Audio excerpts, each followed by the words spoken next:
Good morning, everyone. Hope you're all doing well out there. It is John Henry Soto here with you, as always, to enlighten, create, and inspire. Welcome in. Hope you're all doing well out there. It is Monday morning. I took a week off from my morning show. I had a lot of work that I was working on. How about that? And just had some later nights than normal. Went out a lot, got to see some buddies perform, and got to do some work and some good conversations and some good planning. And now I am back at this morning grind here. Morning grind. I love this. I love being here with you. I love chatting and talking about the entertainment industry. And I thought this would be an interesting conversation today because I'm building. What am I building? I mean, I have a talent agency here, right? JHS Talent Management. It's been 2 years. It's a little baby. It's a toddler, and I'm learning so much right now in this crazy space. I'm also realizing that not everyone around you that you talk to when you're doing something like this is going to know what you're doing. And this goes for not only starting a business, it goes for pretty much anything that's outside of the box. If you have something that's a little bit just slightly outside of the box, um, people are not going to understand you.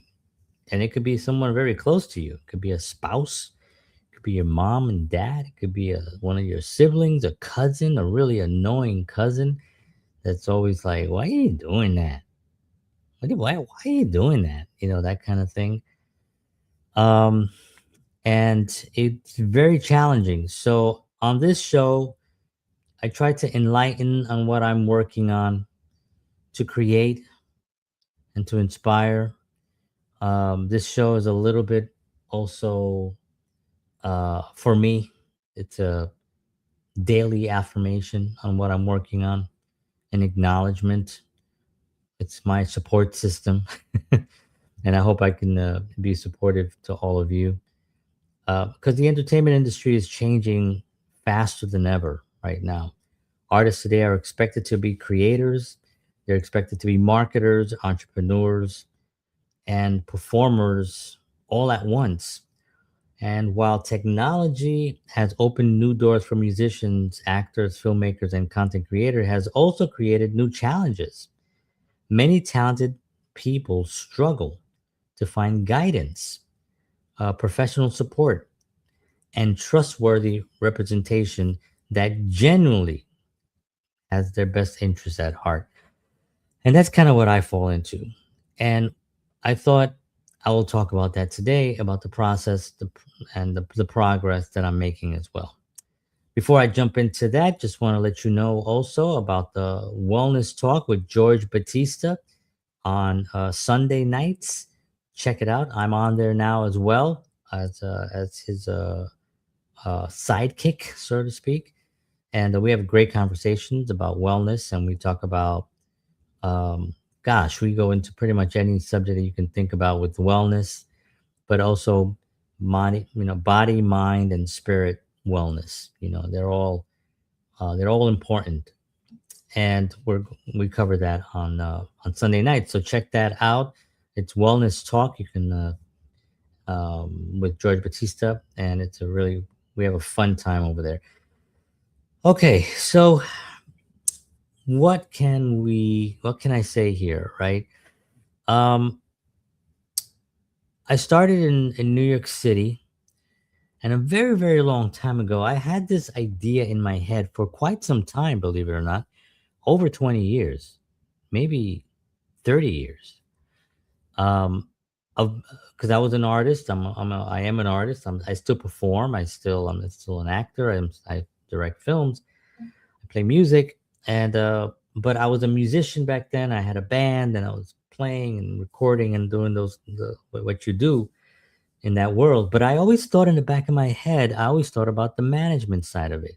I don't know why. Um, it wasn't anything that I can remember that inspired me as a child. That I thought, hey, I want to manage artists. I didn't know why I got into it, but in the back of my head, I used to think I would like to help artists. Now, at the time, I needed help, right? And I still need help. But at the time, I was very new to the industry. We're going back a long time ago, right? We're going back probably 30, more than 30 years ago at this point of my musical journey.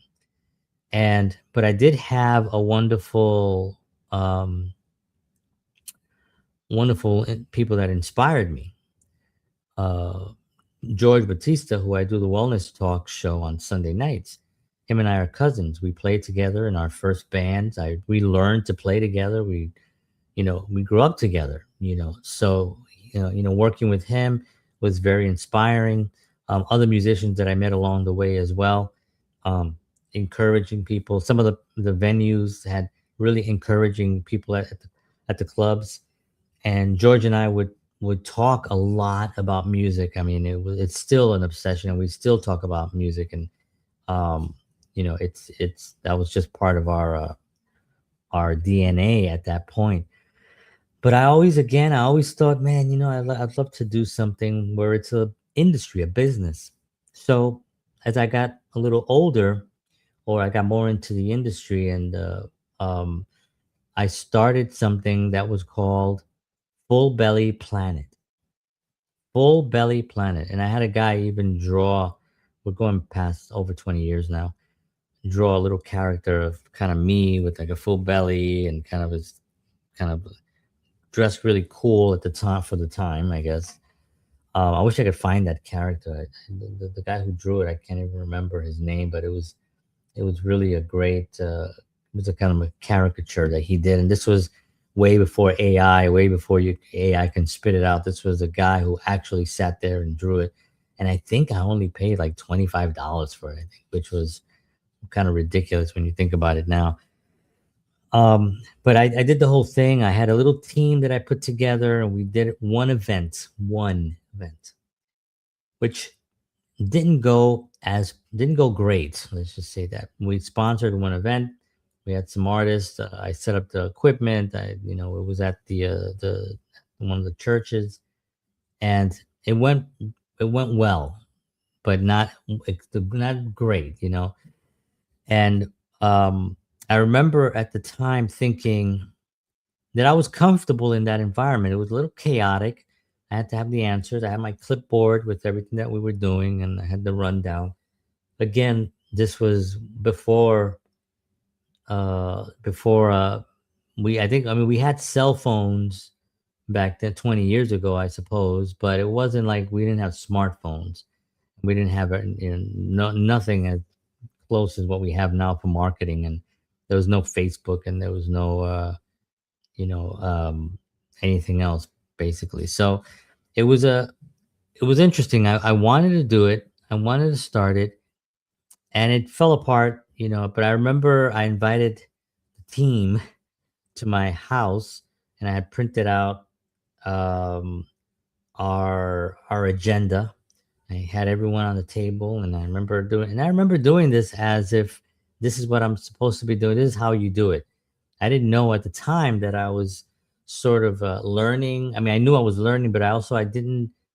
I kind of almost innately, instinctively, I should say, knew what I was supposed to do and how I was supposed to run the meeting and those kinds of things. And having worked at businesses, I kind of took some of those as well, some of the ideas there.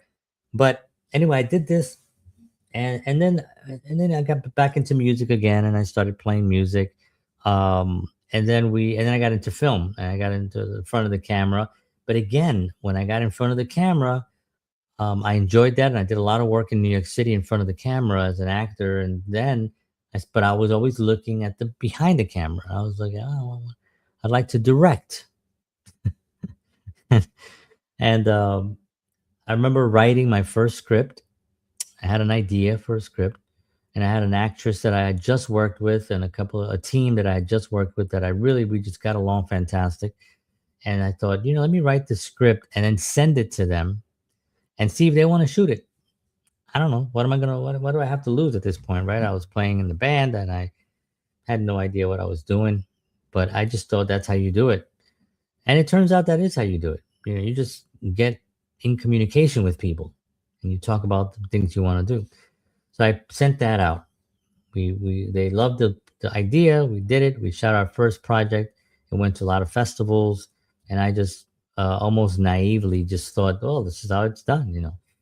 But it was a rare thing. It was a film, my first film, did really well, got into a lot of festivals, got a lot of attention.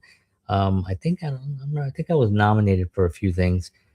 Didn't win, but I think I was nominated for quite a few things, and it was great. Just had a wonderful time learning about that process, you know. And then a record label, a guy who started, a really good friend of mine, who started a record label. Um, Called me up and said, "Hey, you know, we're looking for somebody, a third person here. Wondering if you're interested." And I was like, "Nah, not really. I'm so wrapped up in so much stuff." And so he went and he visited me at my home with his business partner, sat down, and spoke to me about an artist that they were working with, this wonderful Meta Noise, which are these hip hop artists, twins, and got me involved. You know, after I heard them, I was like, "Wow, these guys are unbelievable." So I said, "All right." I said, I don't want to do it, but I'm going to have to do it because these guys sound great." And that began a 3 year process and progress and learning, a lot of learning, because I made a lot of mistakes there. And I realized that, you know, communicating the business, this whole entertainment business is 99% communication. I mean, honestly, it's just how you communicate, and making sure that you convey the importance of what you're saying to others so they actually can duplicate it well enough to attempt to do the thing you're suggesting and the direction that we need to go in for success. Now, some of these things that I came up with were studied, were, you know, I saw what was happening in the industry. I love reading, so I study a lot about what's happening in the industry, and watch, you know, at that point there were videos, but not a ton of videos.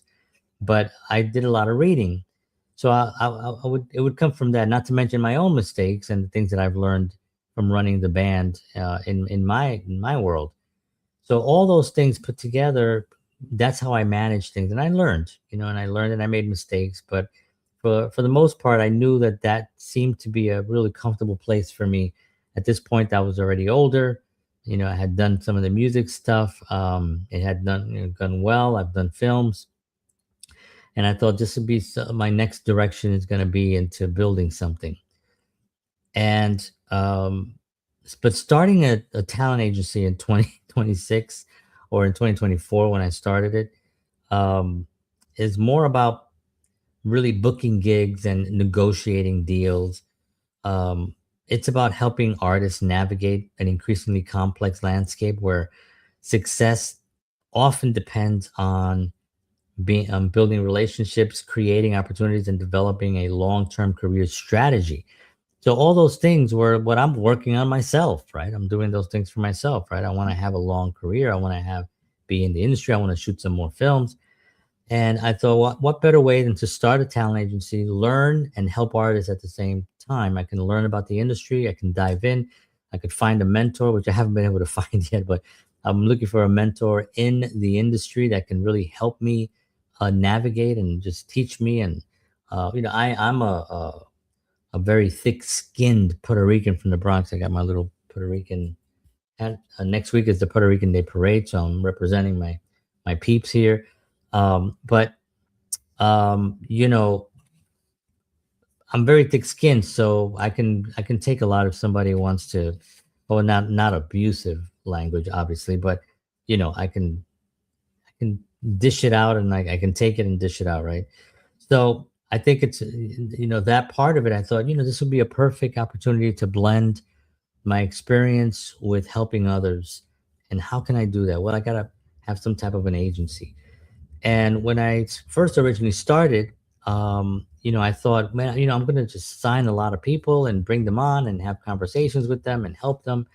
And it doesn't really I didn't, I'm going over all the JHS talent management, the ups and the downs, right? And one of the things I learned is that, man, you you have this perception of what you think the conversations are going to be like when you meet all these artists. And I had maybe not maybe, definitely a naive thing, right? Because one of the first things on my tagline of my business is enlighten, enlighten, create, inspire, right? These are my tagline of my business. And I thought that I would go in and enlighten a lot of artists, and they will all come flocking in and loving me, and it's going to be great. And as you have conversations with a lot of artists, you realize there's a lot of baggage there. There's a lot of there's a lot of things going on. Some of these artists are really more. You can help them, but bringing them on and signing them as an official thing could be a real danger for the business. It can be, it could really damage things because they're coming in with so much baggage that now becomes your baggage. So that part of the equation I did not really take into account. And it kind of hit me with the conversations I was having that some of the artists had, well, I mean, they had, some of them have been through the grind already, were frustrated.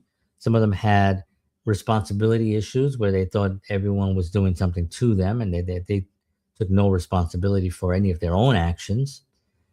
Um, some of them were very, very talented, um, but were not good listeners, and I could tell that from conversations.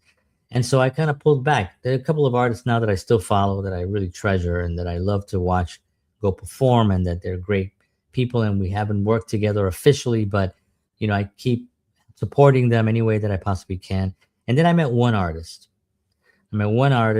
Isis Christopher, which I'll put her right there on the screen. I met Isis Christopher on a kind of a fluke. I was called. They reached out to me. The Tennessee State Museum reached out to JHS Talent Management. Well, it was still a brand new company, and basically said, "Hey, we have a Black History Month event coming up, and we're looking for some artists. Do you have anybody?" And I always answer yes, because I figure I do have someone. I don't, maybe I haven't met them yet, but I know I have them. I know they're there. And so I said, "Let me get back to you."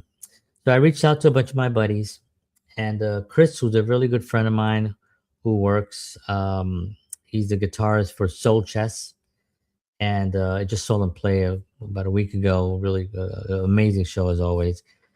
And so he was one of the guys I reached out to. I said, "Hey, I got this event, Black History Month. Do you know anybody?" And he said, "Man, you got to meet Isis Christopher. She did some background vocals on some of our tracks in the past, and she's really super talented." So I was like, "Oh wow, okay." I said, "Well, I got to meet Isis Christopher."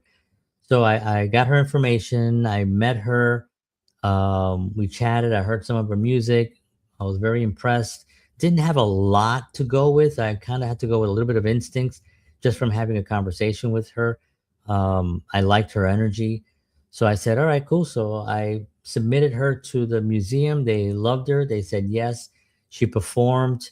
She did great. They loved her. It was fantastic. She made a little bit of money. I didn't take any of that. It wasn't a lot of money, but it was a good, it's good. And I just had her have it. And then we just kept the relationship. It was still brand new at the beginning of all this. I'm almost thinking that she's so talented that she probably already has management and everything. So I approached her one day and I said, "Hey, Liz, I do this, and I don't know if you're interested, but this is what I do." And she was very, very open. She was very open. So we sat down, we had coffee at the local places, and we chatted, and I asked questions, and I asked questions about her life and what she's looking for and what she's pursuing and how passionate she is, and does she understand the work ethic that you need. And so we this went on for about a year of just conversations, and following up and seeing if she was, and asking her to perform in a couple other places that she did. And uh And then finally, I just said, I'd love to work with you more on a more official basis if you're interested. And she was like, yes, definitely, absolutely. So I was like, wow, awesome. So we made it official, and we just put a band together for her, an amazing group of young musicians, artists that are just filled with so much talent and wonderful personalities. And we had a great conversation. I think I can show. This is the new band right here. Just wonderful energy. Great, great, great group of young people who are listening to the right things. I mean, I can't tell you how much I love to see someone in their 20s and even early 30s listening to like classics and listening and knowing who certain, the keyboard player, Miles Thomas, just amazing musician. He's the musical director of the project, this project that we're doing with ISIS, Christopher. And he's just, he knows Chick Corea, he knows Miles Davis, he understands music. He's a jazz, he's got a degree. It was just inspiring to talk to these guys. And then Elon, the great guitar player, Otis drumming, amazing. Angel's energy, she's just incredible. Jumps on, it's just so much energy. So we put this together after interviewing too many people that I even want to name, but there were a lot of people, a lot of bass players, by the way. And they were great bass players. It wasn't that. It had to do more with fitting the what we felt fit the bill as far as personalities are concerned, and the energy and understanding the music, understanding the vibe that we're trying to build here. And so we've been on that journey right now. We're getting ready to do some stuff on that as well. It's a lot of work, but man, it's amazing. The right agency can become a partner in an artist's journey, helping them focus on their craft while providing the support they need to grow professionally. There's also a growing need for representation that is personal, accessible, and invested in the individual. Many artists feel overlooked by larger organizations that focus only on established talent. Oh boy, this is something that really is really difficult. If you have a million followers on TikTok, and can sing okay, you have a much better chance than someone who sings incredibly and has a great, but doesn't have a big following. And this is something that, back in the old days, I always reference Motown, right? Because, you know, Barry Gordy, like what he did was astounding, was amazing. And he put these guys together. And if you can imagine this little house there in Detroit, and you know, just in the corner is Smokey Robinson, Marvin Gaye is back there, Diana Ross is over here, the Temptations are hanging around. Hey, here comes the Jackson Five with Michael Jackson, little Michael Jackson, and all those artists just roaming around recording. It's such an inspiring thing. I want to create that. I mean, it may be insane that that I'm even thinking of this, but this is my journey. This is what I'm sharing with you all today. This is my passion that I do want to do this. I'd like to create an environment like that. Um, I'm very supported by a lot of people. My wife being one of them, my children, my siblings, and a lot of my friends. People in the industry that I know are very supportive. People that are pretty high level artists that are saying, yeah, you definitely should do that. It's I could see you doing that. And very supportive in that respect. So it's inspiring, but it's also very scary. It's something that there's a lot of independent and emerging artists that often pretty much need someone who believes in them early on, and helps them connect with opportunities and provide encouragement during the inevitable ups and downs of building a career. And that's something that I've seen all of it. I've seen the ups and the downs. So I want to be there for these young artists, and not just young artists. I'm looking at artists that are older as well, that maybe haven't had the ear to, you know, to really outflow and explain their creative journey that they're interested in, and someone that can actually accept that communication and then return it in a positive manner. There are artists out there right now that are older, been around, been playing, but have wonderful talent. And I'm thinking, let's build something, let's do something. The industry is so big now, it's so different. AI came in and everybody's terrified about AI, but I think AI is going to have a short lived. I mean, we've already seen robots punching kids in the face, falling over, trying to dance like Michael Jackson, uh, cars crashing, those drivable, you know, uh, driverless cars. Um, there's a lot of things that need work in it. Is it a tool that's useful? Absolutely. I use it. It's a wonderful tool. Is it the thing that's going to create the thing that we get inspired by? Absolutely not. That comes from humans. That comes from us. That's a spiritual connection that we have. And it's a spiritual power that we have, and that's where that's going to come from, and it's getting stronger and stronger. The industry is it's growing. The film industry is growing. The music industry is growing. Yes, there are challenges in it, but staying inspired and putting groups together that can inspire each other and go out and perform. There are people out there who want to listen to live music. They want to see humans hitting things and strumming guitars and singing and belting out tunes. They want that because that is something that they cannot do. Anybody can do AI, right? AI is not a special thing, right? And it's a fun thing. And I'm not knocking AI things or people who are professional prompters. I'm only saying that people do want to see humans. Nobody's going to pay money to see someone prompt a song, right? All right, ladies and gentlemen, thank you for attending my concert. Here we go. Write me a song that is somewhat country, and nobody's gonna pay money to see a prompter. I guarantee you about that. So it's a wonderful time right now to be in the industry. So if you're an artist, I can't promise anything, but if you're an artist, a young artist, not any age really, but if you're an artist, you can message me at johnhenrysoto@gmail.com. Send me some of your work. I'd love to see it. And I'd love to try to help. And if it's a good fit, if you're locally in Nashville, that'll be even better. It doesn't have to be, but it'll be even better. And we'd love to work with you if it's something that it's a right fit for all sides, right? That's a really key factor.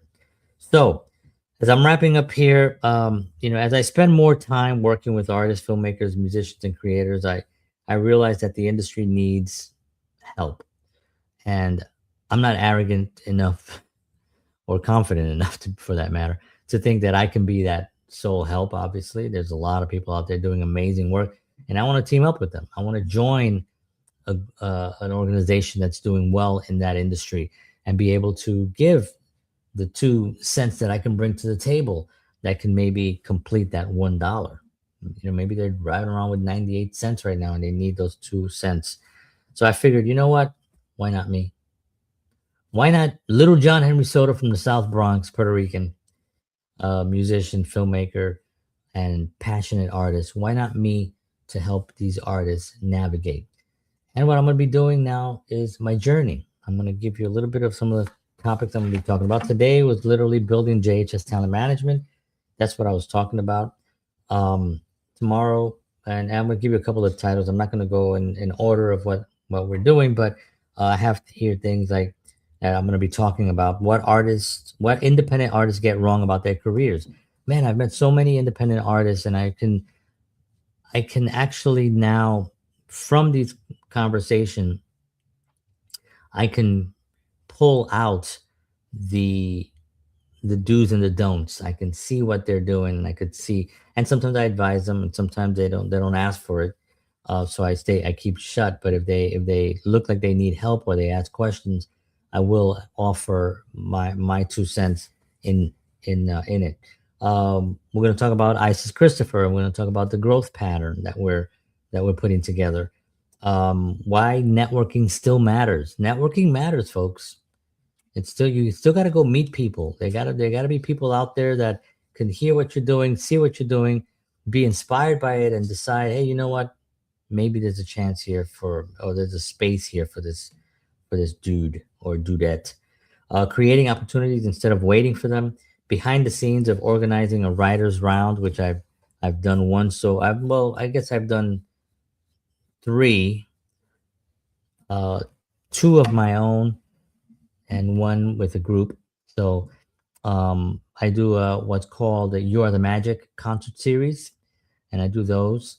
And I did one very successfully at the Why Not Saloon in Bellevue, and I'm going to continue to do those. I'm putting up the next one together, hopefully for either August or September. We're going to be doing another one, getting the groups together for that. Um, and that's going to be exciting. I need a good venue. I have a couple of venues that I'm in talks with, and that's going to be a lot of fun. Um, and I'm very excited, you know. So there you have it. This is my journey. I'm going to start this as of today. Today is June 8th, um, 2026, and begins the journey of me um, sharing the journey. If you want to watch more of this journey, you can follow me on social media. Follow me on all the channels, John Henry Soto on pretty much all the channels, mainly IG and Facebook as well. I'm on YouTube. I do a lot of YouTube shorts. Not a lot, but I'm starting to do more. I'm on LinkedIn for those business oriented that are more interested in business side of it. But there's a lot of artists there as well. Just reach out to me. I'd love to hear from you. All right, friends. I want to thank you so much for tuning in this morning and for listening to my journey here. I will see you all tomorrow morning. Don't forget Wellness Talk on Sunday nights, and we will talk more tomorrow. God bless you all. Take care of yourselves, take care of each other. And as always, peace.